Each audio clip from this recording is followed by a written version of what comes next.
할렐루야.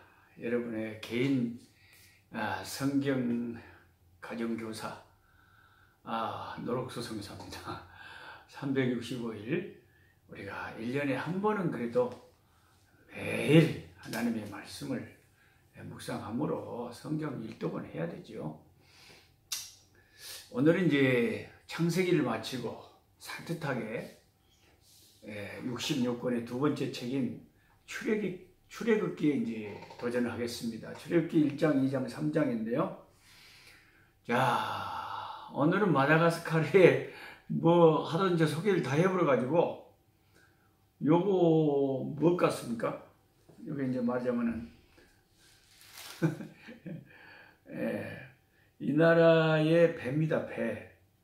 근데 이게 한국의 기가 막힌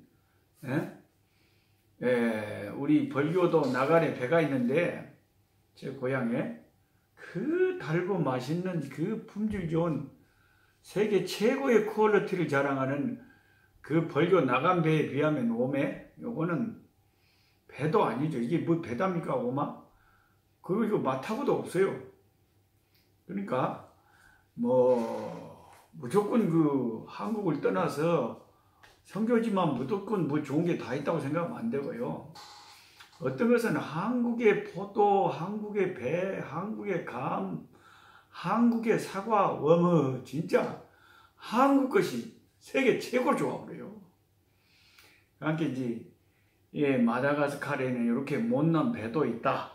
이걸 아시고 제가 좋은 것만 자꾸 소개해 주니까 왔다 여기 좋은 것만 있는 줄 알고 오해를 하실까 봐서 한국이 더 좋은 게 많다. 그걸 아셔야 되겠습니다. 출애굽기 1장에는 이제 그 애굽에서 압제를 받으면서 압박을 받으면서 핍박을 받으면서 번창해 가는 이스라엘 민족의 모습이 그려져 있는데요. 창세기에서 가장 중요한 그 단어 중에 하나가 톨레도, 계보. 아담의 계보는 이러하니라. 야곱의 계보는 이러하니라. 노아의 계보는 이러하니라. 이렇게 그 톨레도 계보 중심으로 창세기가 짜여져 있었다면 출애굽기에서 중요한 단어는 제사장 나라, 하나님의 백성. 하나님의 그 출애굽이니까 구속하심, 구원하심. 가장 중요한 그런 출애굽의 단어라면 제가 세 가지를 꼽는다면 유월절, 그 다음에 십계명, 그 다음에 성막, 이렇게 세 가지를 기억을 해 두시는 게 출애굽의 핵심 단어다. 그렇게 알면 상식적으로 틀림이 없습니다. 근데 그 1장에 70명의 야곱의 후손들이 처음에 갔다가 이제 뭐 세월이 흐르니까 요셉을 전혀 알지 못하는 새로운 왕이 일어나가지고 너무 고선 땅에 사는 이스라엘 이 백성들이 막 어마어마하게 번창을 하는 거예요. 하나님께서 뭐 축복을 하시니까 엄청나게 번창을 하니까 뭐 아예 뭐 성경에는 과장되게 막 성경이 써져 있기는 뭐라 그러냐면 애굽 사람들보다 더 숫자가 많다. 좀 뭐 엄살이 섞인 표현이죠. 설마 뭐 그렇게 하겠습니까? 근데 자기들이 느낄 때는 오마 이러다가 애굽 사람들의 나라가 아니라 히브리 사람들의 나라가 되어버리겠다. 이런 위기의식이 생겼다는 겁니다. 그래서 이 바로 왕이 자기 신하들과 이제 의논을 해가지고 이거 안 되겠다 싶어서 저 이스라엘을 어떻게 하면 좀 약화시키면서 저 이스라엘 나라가 더 이상 뻗어가지 못하게 할까 이렇게 해서 이제 억압을 하기 시작합니다. 억압을 하는데 3단계의 억압을 정책을 펴는데 첫째는 일단 그 애굽의 국고성 비동과 람셋이라고 하는 그 국고성을 건축을 하게 하는데 이스라엘 사람들을 거의 노예처럼 강제 노동에 동원을 해가지고 그냥 채찍질을 때리면서 엄격한 감독들을 두고 이스라엘 백성들을 그냥 그 강제 노동의 노역에 그 노동력을 착취하고 거기에 정신없이 시달리게 만들어버립니다. 그렇게 되면 이제 그 백성들이 좀 이제 힘이 없어지고 약해지겠지 이렇게 생각을 한 것 같아요. 그런데 이제 우리가 출애굽기 1장을 읽어보면 웬걸 그 정책이 실패했어요. 이스라엘 백성들은 억압을 받을수록 핍박을 할수록 더 강대해지는 거예요. 이게 하나님 나라의 특성입니다. 하나님의 교회는 세상의 핍박을 받을수록 하나님께서 더 활활 불이 타오르게 하시죠. 그래서 이제 또 다른 이제 억압 정책을 쓰는데 2단계로 이제 강제로 이렇게 노동시키는 게 효과가 떨어지니까 그러니까 안 되겠다. 어떻게 하면 이스라엘의 인구를 줄일까? 그래서 쓴 정책이 히브리 산파들을 조용히 불러가지고 그 아이들이 처음에 출산할 때 사내 아이들은 죽여버리라는 이런 명령을 바로가 내렸습니다. 참 무서운 이 사탄의 계략이죠. 하나님의 약속한 택한 백성들을 마귀가 세상에 있는 이 정치와 세상에 있는 권력을 이용해서 하나님의 백성들을 씨를 말리고 죽이려고 하는 겁니다. 이 싸움은 그때부터 지금까지 계속 우리 주님 다시 오시는 날까지 계속되는 거죠. 그런데 마귀가 하나님이 지키시는 그 백성들을 씨를 말릴 수가 없죠. 또 두 번째 정책도 실패했습니다. 왜요? 산파들이 하나님을 두려워해가지고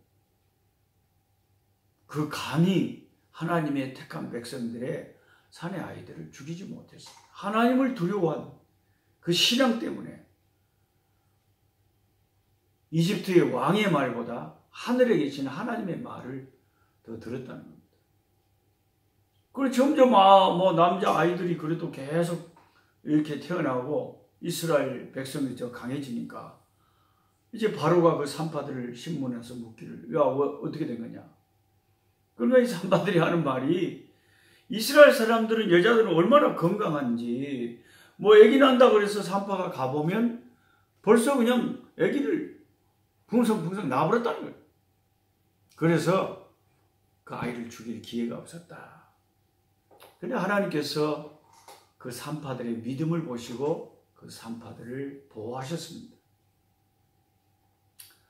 이제 안 되겠다 싶어서 최후로 이제 법을 만들어서 정말 이 악법을 만들어서 이스라엘 백성들의 아이를 낳을 때 사내 아이는 무조건 다 죽인다 하는 그런 법을 만들어서 애굽에 다 선포하고 애굽의 군사들이 그렇게 하라고 이제 법을 만들어 버린 겁니다.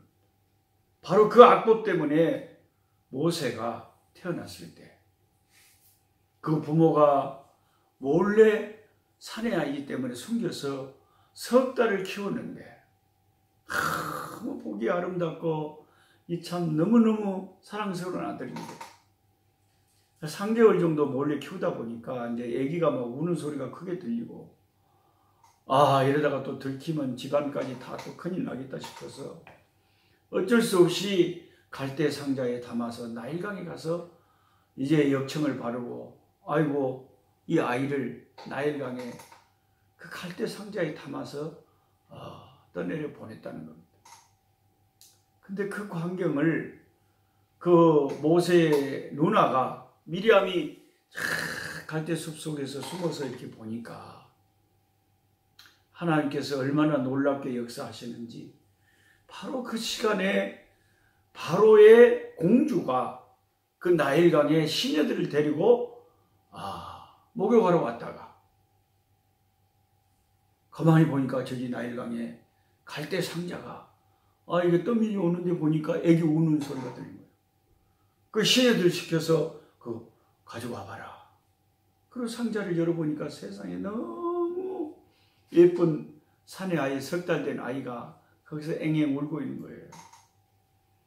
그때 하나님이 이 바로의 공주의 그 마음을 감동시키셔서 너무 사랑스러운 마음이 들어서 그 아이를 자기 아들로 궁궐에 데려다 키우는 놀라운 기적이 일어났다는 겁니다. 그때 담대하게 이 모세의 누나가 그 상황을 딱 파악하고는 나아가서 이 아이를 젖먹일 엄마가 필요하지 않습니까? 그래, 필요하다. 그래가지고 모세의 친엄마를 소개해서 모세의 친엄마가 이 아이 젖될 때까지 다 젖을 먹이면서 이 아이를 키웠다. 이 아이를 어려서 키우면서 말을 가르치면서 친엄마가 또 너는 히브리 백성이다. 하나님의 언약의 백성이다. 그런 것을 다 가르쳤겠죠. 그렇게 해서 이제 이 모세가 바로의 궁궐에서 40년 동안 이제 자라게 됩니다. 자, 그리고는 이제 출애굽기 2장으로 나아가면 모세의 출생과 함께 이제 모세가 자란 다음에 미디안에 피난 가는 그런 얘기가 계속 이어지고 있죠. 제가 2장의 초반부를 미리 말씀을 드렸는데 모세가 이제 40세가 되었을 때에 히브리서의 기자의 말에 의하면 40세가 되었을 때 자기 민족을 생각하는 그 민족애가 복받쳐 올라가지고 자기 백성들에게 가까이 뭐 도울 일이 없는가. 바로의 공주의 아들이라 큰 권세가 있는 사람이었지만 자기 백성을 생각하고 나아가 봤어요. 그런데 애굽 사람이 자기 동족을 괴롭히니까 그때 그냥 분을 못 이겨가지고 모세가 그 애굽 사람을 죽였습니다.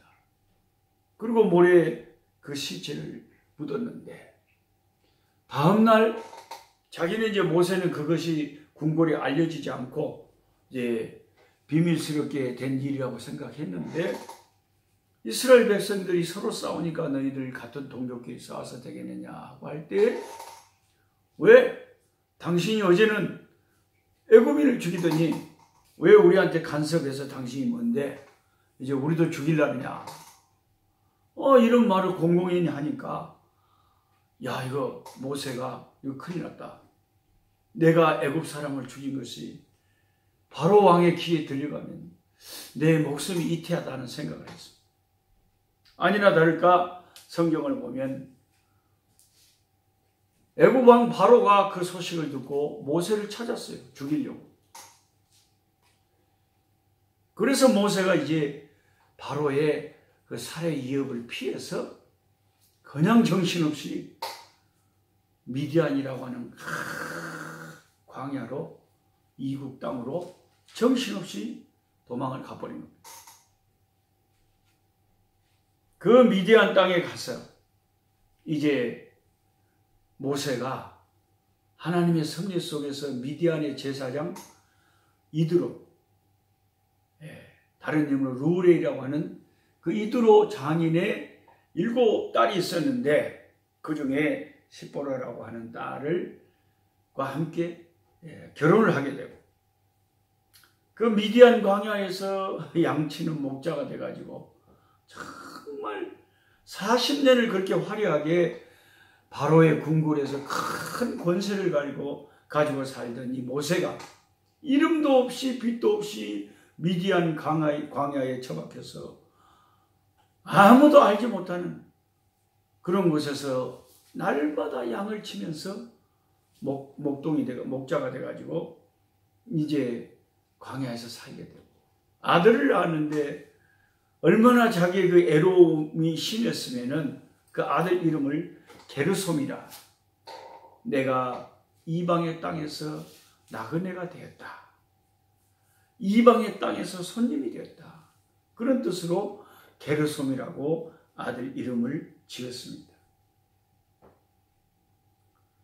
근데 2장 후반절에 이제 마치려고 할 때에 그 모세를 죽이려고 찾던 애굽 왕이 이제 죽었고, 그 후로도 애굽의 또 다른 왕이 계속 이스라엘 백성들에게 고역을 심하게 시키면서 고통을 주는데, 이스라엘 백성들이 하나님 앞에 간절히 고통 속에서 부르짖고 하나님 우리를 이 고통 속에서 건져달라고 기도를 하니까 하늘의 하나님이 그 소리를 들으시고 이제 때가 됐다 생각하시고 이제 모세를 3장에 드디어 이스라엘 백성을 애굽에서 해방시키는 지도자로 모세를 불러 이제 보내는 장면이 출애굽기 3장에 나옵니다.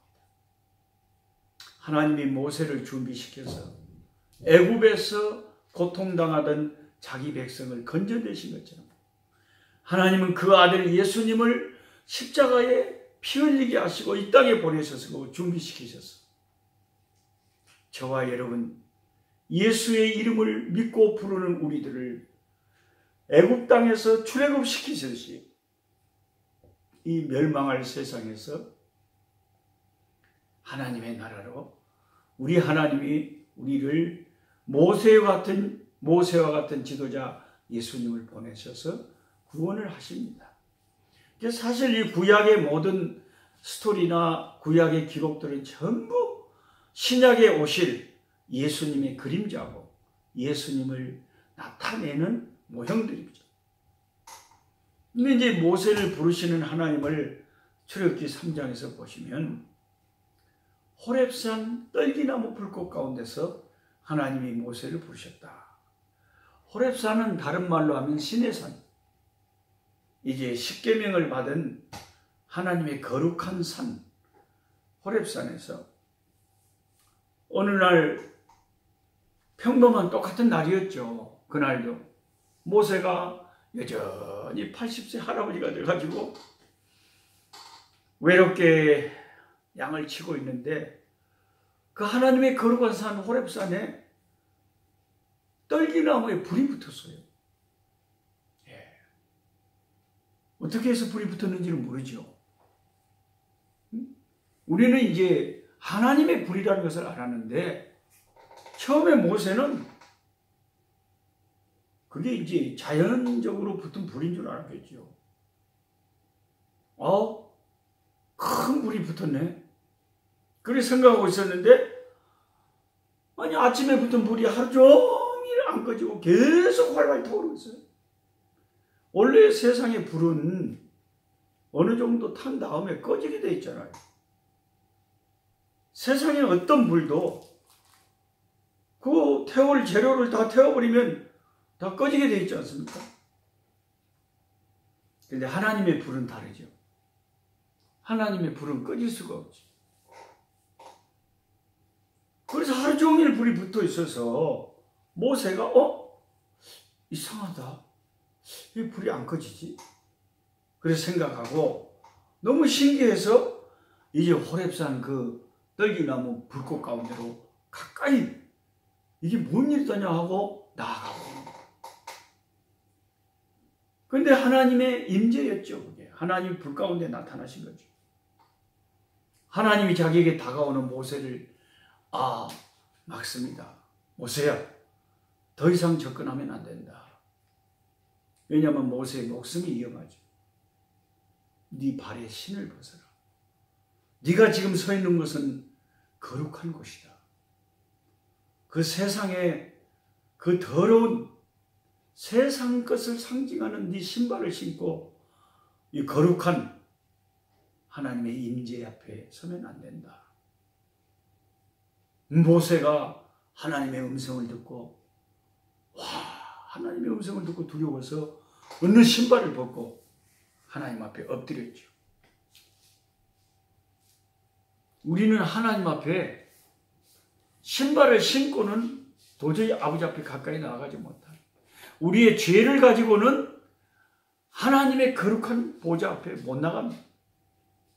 그래서 예수님이 십자가에 피 흘리신 거죠. 예수님의 그 십자가의 보혈의 공로를 힘입고 예수님의 피를 의지하고 내가 아버지 앞에 가까이 나갈 수가 있지. 내 세상의 죄를 가지고는 신발을 신고는 하나님 앞에 나아갈 수가 없습니다. 그런데 하나님께서 이제 모세에게 불꽃 가운데서 떨기나무 불꽃 가운데서 말씀하시기를 모세야 내 백성이 지금 애굽에서 고통하고 있다. 네가 나아가서 내 백성을 애굽에서 건져내고 그리고 저 약속의 땅 내가 네 조상들에게 약속했던 땅 가나안 젖과 꿀이 흐르는 가나안이 있다. 그 가나안에 내 백성을 애굽에서 건져내서 인도하라 하는 놀라운 사명을 주셨습니다. 모세가 40세 때 40년 전에 자기 백성을 위해서 뭔가 일하려고 했을 때는 하나님이 전혀 개입하지 않고 가만 놔둬버렸습니다. 그러니까 모세가 너무나도 80세 때 이 부르심을 받았을 때 자기는 느닷없는 부르심이라 마음속에 인간적으로 황당했겠죠. 하나님 정말 새삼스럽네요. 아니 제가 40세 때 건강하고 힘있을 때 애굽의 권세를 가졌을 때 내 백성을 위해서 일하겠다고 나섰을 때는 하나님이 전혀 도와주시지 않고 나를 버려두시더니 이제 와서 다 늙어서 80세 된 이 노인 된 나를 갑자기 찾아와서 아무 힘도 없고 능도 없는데 이제 갑자기 내 백성을 구원하라고 하니 이게 무슨 말씀입니까? 그래서 모세가 사양을 합니다. 하나님께서 계속 설득을 하시죠. 내가 가서 내가 하나님을 만났다고 하면 내 백성들이 어떤 하나님을 만나냐고 하면 내가 뭐라고 하지요? 나는 스스로 있는 자니라. 하나님은 자존하시는 여호와 하나님.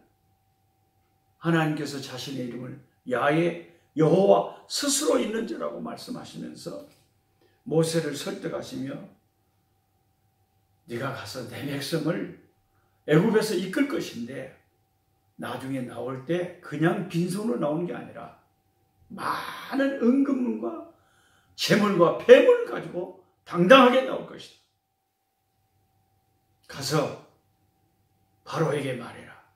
내가 내 백성을 이끌고 내가 섬기는 우리 하나님께 제사 드리기 위해서 광야로 3일 길을 가야 되겠다고 말해라. 구체적인 작전을 하나님의 떨기나무 불꽃 가운데서 모세에게 말씀하고 있는 것이 이제 3장입니다. 하나님은 모세의 인생을 철저하게 그 탄생 때부터 계획하시고 모세의 길을 모세는 알지 못했지만 자기는 느끼지 못했지만 그 배후에서 하나님이 철저한 계획을 가지고 모세의 인생을 인도하셨다는 것을 우리가 놀랍게 깨닫게 됩니다. 그러니까 40년 동안 궁궐에서 40년 동안 광야에서 이제 참 겸손의 훈련을 받게 하시고 40년 동안은 세상의 학문과 그 정치와 그 세상의 모든 필요한 또 지도자적인 안목을 다 또 훈련받게 하시고 이제 40년은 영적으로 하나님 앞에 쓰임받는 종으로서 참된 겸손한 종으로 하나님 40년을 준비시키시고 그리고 40년 동안 지도자로 자기 백성을 해방시키는데 사용하셨다가 120세가 되었을 때 하나님이 모세를 이 땅에서 데려가신 걸 생각하면 모세를 향한 하나님의 철저한 계획이 그 배후에서 역사하고 있음을 우리가 알 수 있습니다. 마찬가지로 하나님은 저와 여러분의 인생에도 우리가 실감하지 못할지라도 하나님은 모든 것을 계획하시고 배후에서 간섭하시고 큰 겸용과 섭리로 역사하시는 줄 믿습니다. 내일 또 계속해서 말씀을 나누도록 하겠습니다. 오늘은 여기까지 하겠습니다. 약한 자 힘주시고 강한 자 바르게 주 혼자 정케함이 주님의 뜻이라. 해 아래 압박 있는 곳 주 거기 계셔서 그 팔로 막아 주시어 정의가